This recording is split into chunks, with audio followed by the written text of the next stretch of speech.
창세기 39장을 우리가 4번을 살펴보았거든요. 그럼에도 못 다룬 내용이 참 많습니다. 저는 주로 이 구조나 혹은 성경에 있는 큰 그림에 많이 집중하는 편이라서 그냥 넘어가는 부분이 많습니다. 의외로 많으니까 우리 성도들께서 스스로 묵상도 하시고 생각하시면서 개인적인 깨달음과 적용을 그 빈칸에다가 여백에다가 이렇게 채워 나가시면 훨씬 더 풍성한 말씀의 은혜를 누릴 수 있으리라 그렇게 생각을 합니다. 우리 성도들 중에는 제가 참 감동적인 게 일주일에 설교를 5번 리뷰하시는 분이 있더라고요. 그렇게 하면서 그 말씀이 자기 삶의 어떤 특정 부분을 접점을 이룰 때까지 계속해서 살피고 확인하고 그러는 분이 계신데, 이분은 나중에 보면 제 설교를 저보다 더 많이 알고 있습니다. 그래서 제가 설교하지 않은 부분까지 더 깊게 저보다 더 전문가가 되어 있는 것을 보면서 참 감사하고 존경스럽지요. 우리 성도들께서도 말씀을 그냥 한번 듣고 좋은 말이었다 하고 지나치지 마시고 이 말씀이 반드시 내 삶에 흔적을 남기도록 그 말씀을 붙들고 한 주간 동안 씨름하고 또 그렇게 적용하면서 애를 쓰시면 좋겠습니다. 자, 오늘은 39장을 간단하게 정리하면서 40장으로 이렇게 이어나가도록 하겠습니다. 우선 39장은 요셉이 두 번째 옷을 입었던 10년의 세월을 다루고 있죠. 그리고 마지막 부분에 와서 그 두 번째 옷을 뺏기고 세 번째 옷으로 갈아입게 되는 과정을 우리들에게 보여주고 있습니다. 10년이라는 기간에 비해서 한 장밖에 안 하니까 굉장히 분량이 적다 이렇게 생각할 수 있겠습니다. 우리는 어쨌든 이 기간을 보다라는 동사 그리고 또 손이라는 명사 이 두 개를 가지고 요약을 했습니다.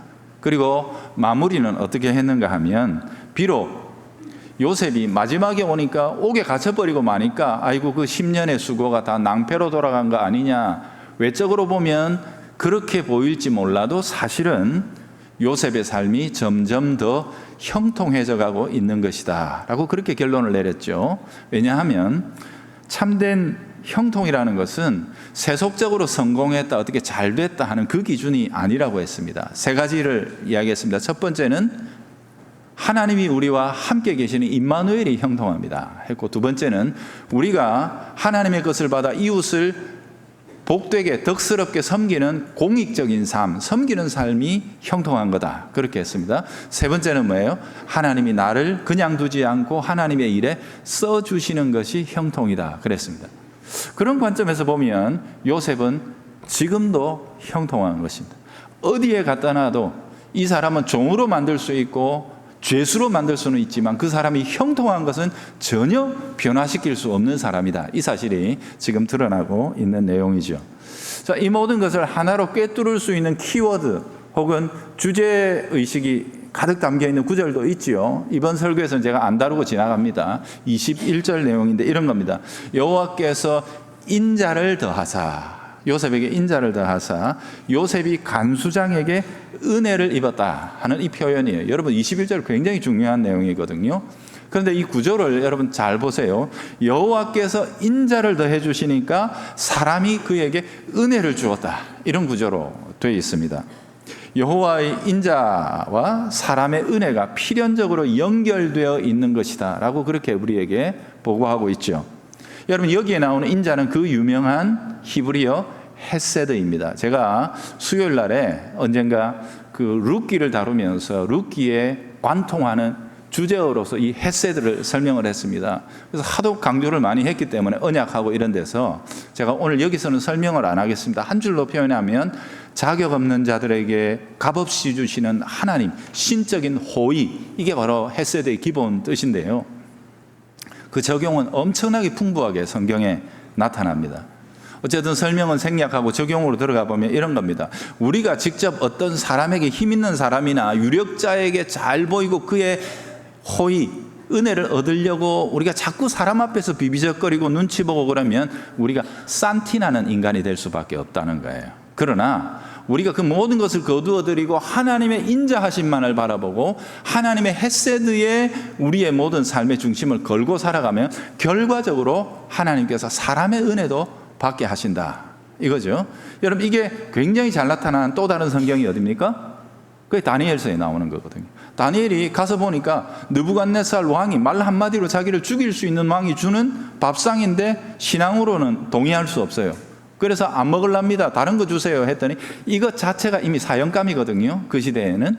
그런데 그 일을 담당한 황관장 아스부나스가 여호와께서 황관장에게 다니엘에게 은혜를 베풀라고 하셨기 때문에 그가 다니엘을 잘 봐주었다, 이런 내용이 거기에 나오는 거예요. 이 구조가 똑같은 거예요, 여러분. 우리는 어떤가?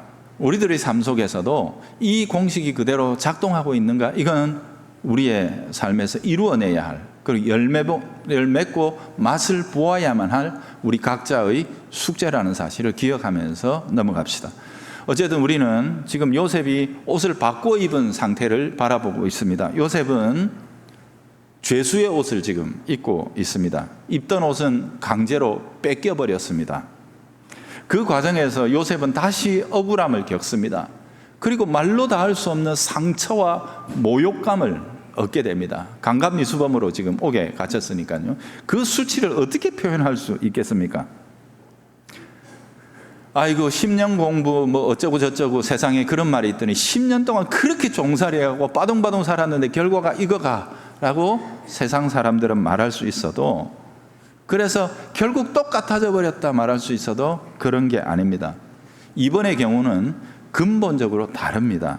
여러분, 첫 번째 옷은 아버지가 그냥 입혀준 거예요. 그렇죠? 아버지가 그냥 입혀준 것이고, 둘째 옷은 요셉이 마당새에서부터 시작해가지고 열심히 살아서 스스로 수고로 획득한 삶의 결실이옵니다. 그러니까 옷 자체가 기본적으로 다르다, 이게 하나 차이고, 두 번째, 첫 번째 옷을 뺏길 때는 요셉이 아무것도 할 수가 없었어요. 그저 당하는 것밖에, 무기력한 것밖에 할 수가 없었지만 이 두 번째 옷을 뺏길 때에는 그러지 않았습니다. 어쩔 수 없어서 뺏긴 게 아닙니다. 요셉이 의지적이며 신앙적으로 선택한 결과였습니다. 물론 나중에 어떻게 됐나 결론에서 보자면 정말로 낭패죠. 이럴 수가 있습니까? 그죠? 하지만 그렇게 된 원인을 추적해 들어가 보면 당당해도 됩니다. 꺼리낄 게 없습니다. 죄의 유혹을 신앙으로 이겨낸 결과 여기에 있는 것이기 때문에 그렇습니다. 아무도 요셉의 진실을 알아주지는 못하지만 하나님이 아시잖아요. 하나님이 알고 계시지 않습니까? 여러분, 요셉은 자기가 땀 흘려 이룩해 놓은 이 자리, 여기에 자신의 목을 매지 않았습니다. 자신이 이룩한 성공, 거기에 영혼이 매여 있지도 않았습니다. 그것을 잃을까 봐 벌벌 떨면서 그렇게 안달부달하지 않았습니다. 그렇기 때문에 죄의 협박이 그를 무너뜨리지 못한 거지요. 정욕의 늪에 빠지지도 않았습니다. 자신도 청년이며 연약한 육체를 가졌기 때문에 그대로 가만히 있다가는 결국에는 무너져 버릴 것을 알았기 때문에 그는 벗어버리기까지 하며 급히 도망쳐 나온 것입니다.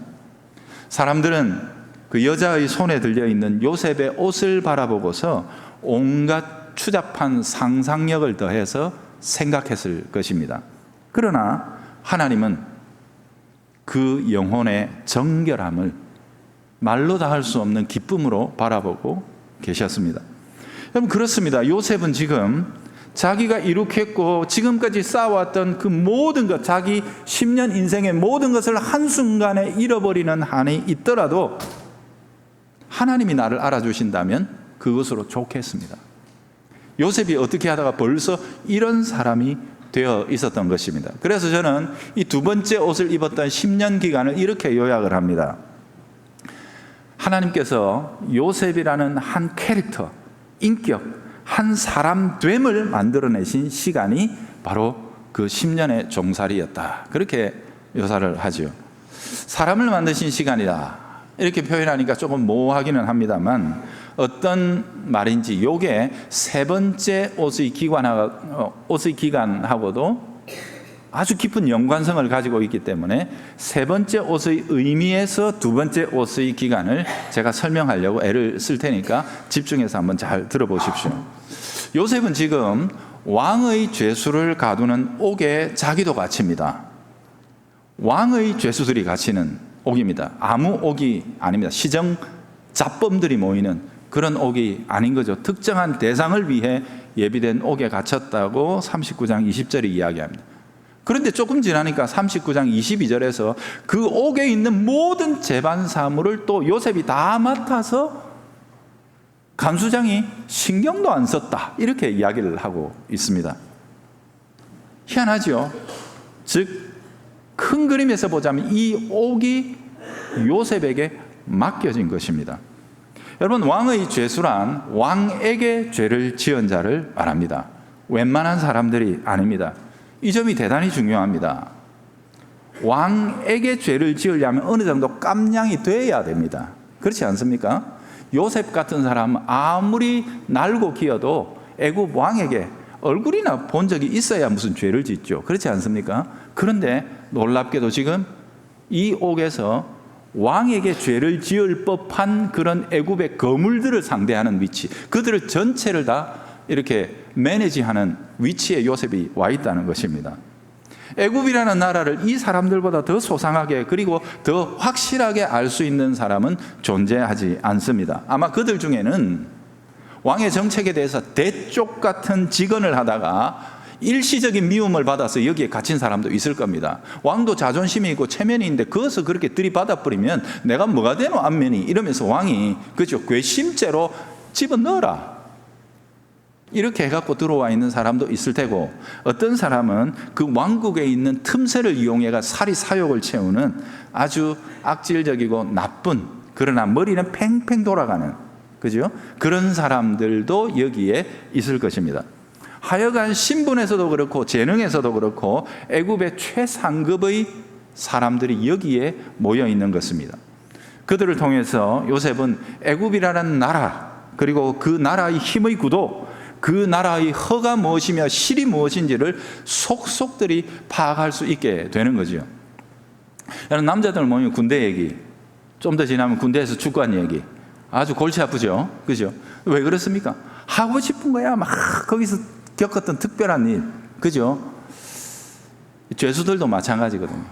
자기가 얼마나 잘했는지, 근데 꼭 막판에 하나 잘못돼 갖고 들어오거든요.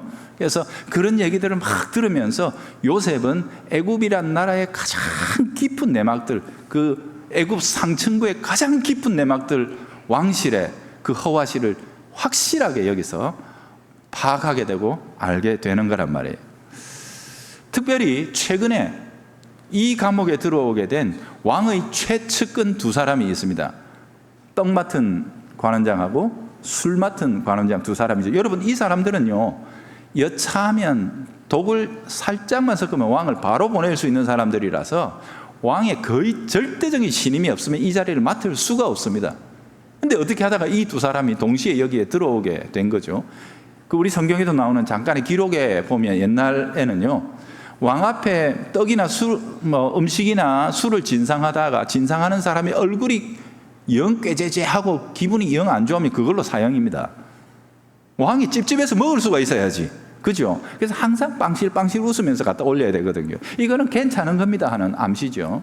그러니까 그 요직에 앉아 있는 사람들이니까 애굽 왕에 대해서 이들보다 더 정확하게 파악하고 있는 사람이 어디에 있었겠느냐, 이런 것 아닙니까? 바로 이들이 요셉의 관리하에 들어오게 되는 겁니다. 무슨 뜻인가요? 여러분, 이 세 번째 옷은 겉으로 보기에는 최악이죠. 강간미수범으로 죄명이 딱 그렇게 꼬리표를 달고 들어왔으니까. 그러나 실상으로 보자면 하나님께서 요셉에게 맡기고자 하시는 그 위대한 일을 위한 가장 적절한 준비 과정이라 하는 것입니다. 그 나라에 존재하는 모든 최고들만을 상대할 수 있는 자리에 요셉이 앉아 있었던 거란 말이에요. 그래서 이렇게 한번 전체적으로 정리해 봅시다. 보디바르의 집에서 보냈던 그 두 번째 옷의 세월 10년은 거룩하고 신실한 인격을 가진 사람됨을 다듬으신 기간이었다라고 이렇게 말을 한다면, 이 세 번째 옷을 입었던 기간, 겉으로는 죄수였지만 사실은 애굽의 총리직을 누구보다도 잘 수행할 수 있도록 준비시키신 직업훈련 학교였습니다. 아주 인텐시브 코스입니다. 여러분 2년 반 내지 한 3년 만에 애굽을 가장 깊은 곳에서부터 알 수 있는 자리가 있다면 여기보다 더 나은 데가 없습니다. 하나님이 요셉을 그렇게 그 자리에 세우신 것이다 하는 거예요. 왕실에서 전문 정치인으로 살아간다는 것은 인격만으로 되는 것이 아닙니다. 전문적인 준비와 연단이 필요한 것이죠. 그걸 속성으로 완성할 수 있는 최적의 자리, 그게 바로 지금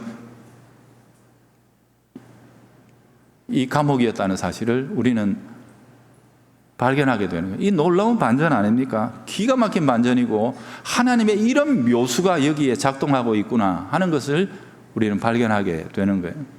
여러분, 하나님이 이렇게 우리들 가운데도 일하고 계시다면 우리 역시도 내 삶을 이끌어 나가시는 하나님의 손길을 신뢰할 수 있습니다.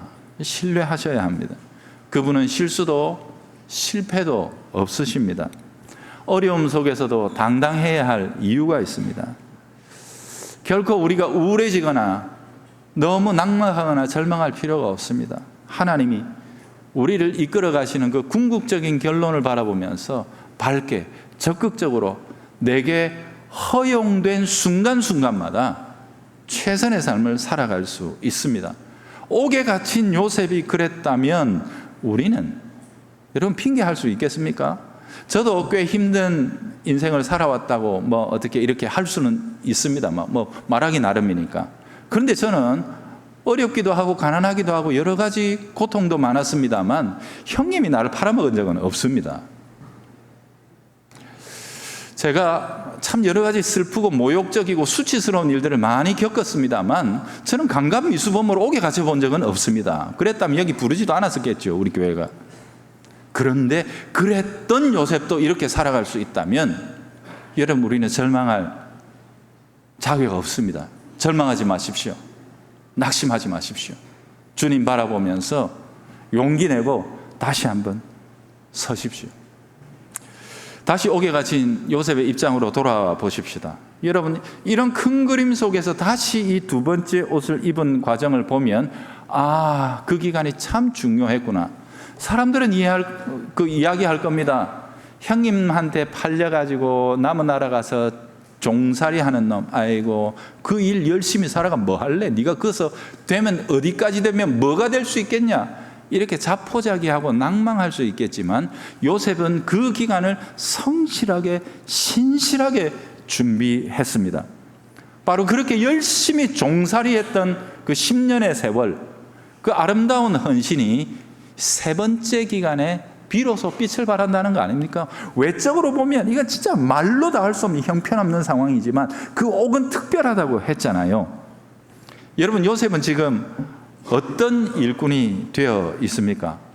이미 오늘날로 치면 7성급 호텔, 세계 몇 개 없는 그 7성급 호텔 전체를 관리하는 총지배인의 그 능숙함 정도로 아주 당당한 일꾼이 되어 있습니다. 그러니까 보디발 같은 사람이 그 큰 집의 일을 맡겨놓고 신경 안 쓰는 게 더 잘한다.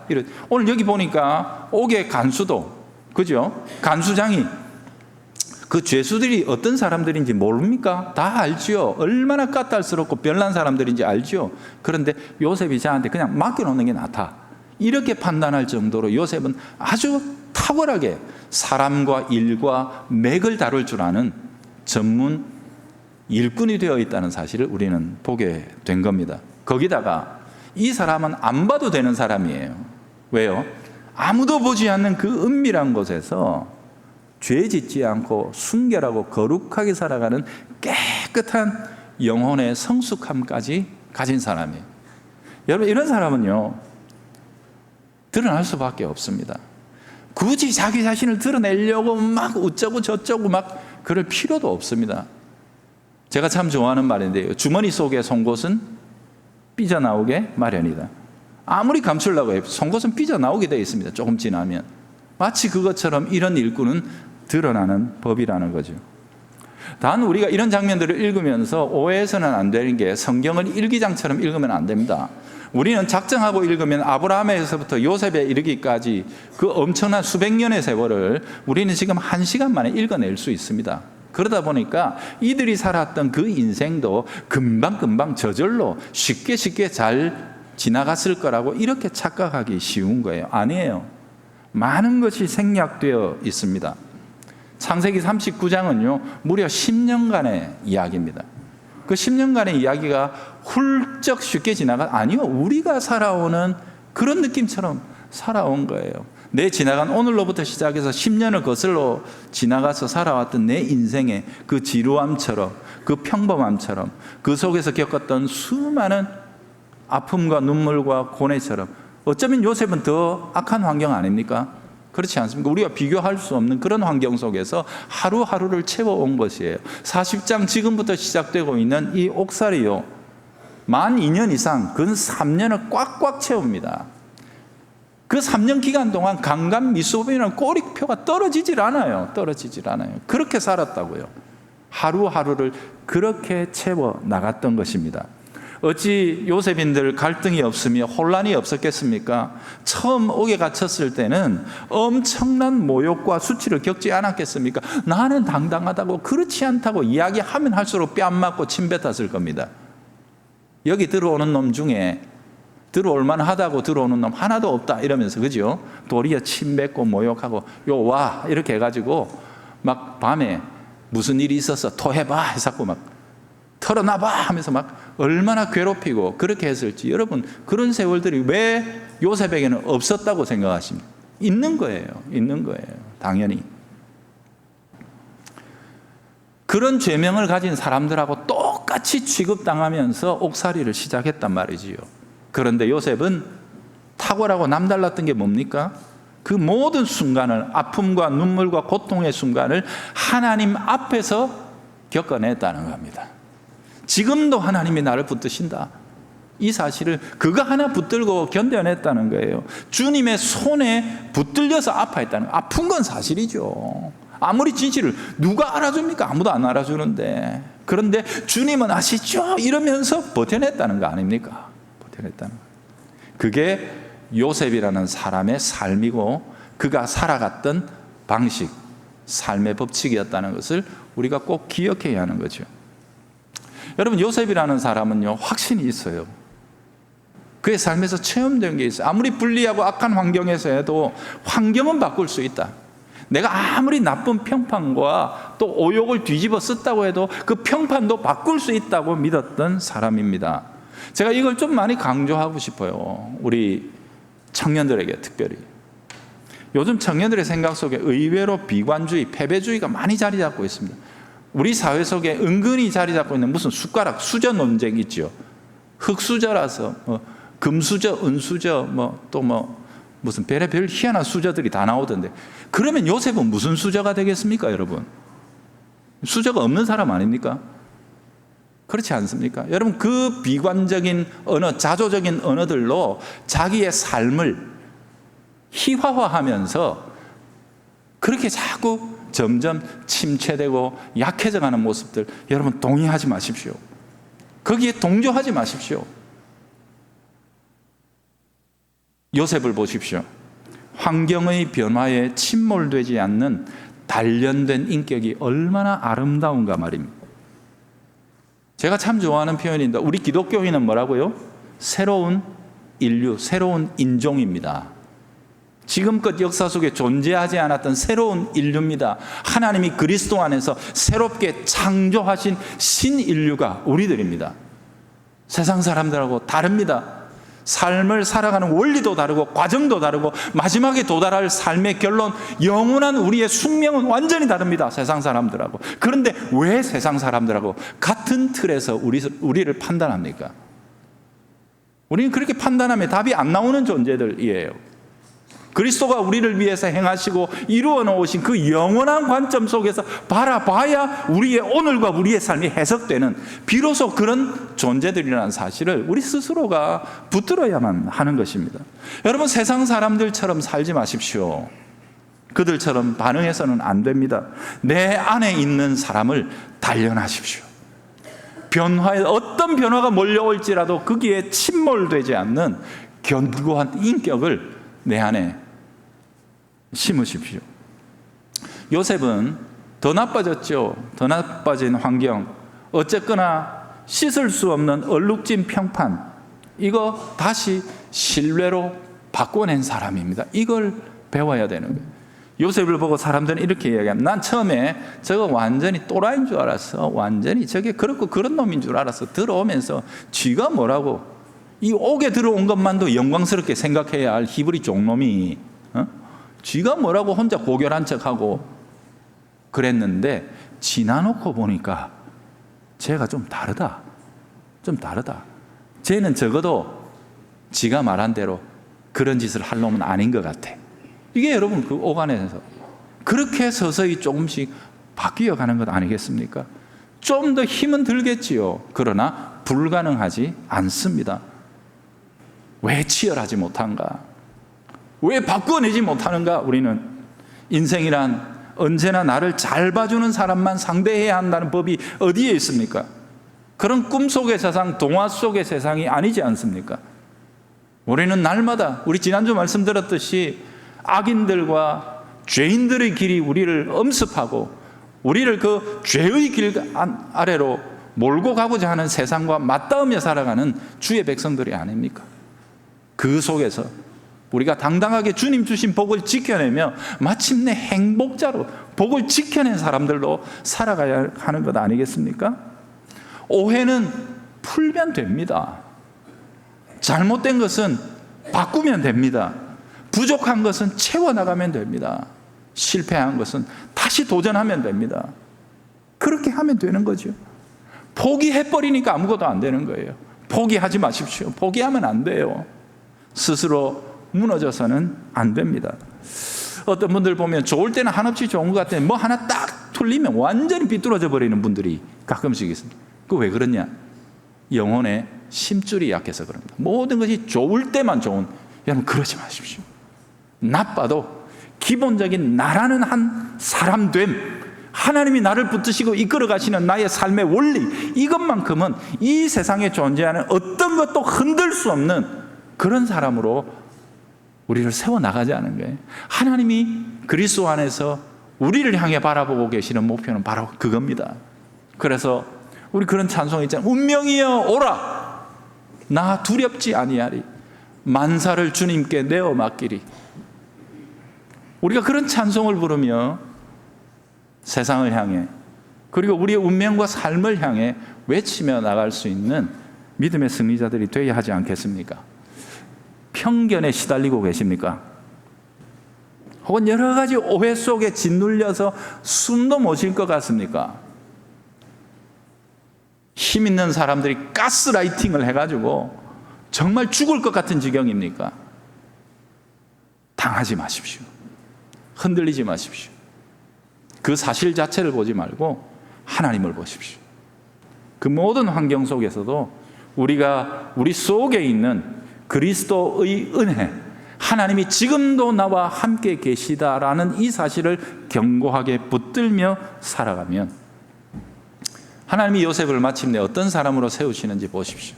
오늘 내가 처해 있는 그 광야의 끝자락 같은 삶의 현실, 요셉의 옥살이와 같을 수도 있지 않겠습니까?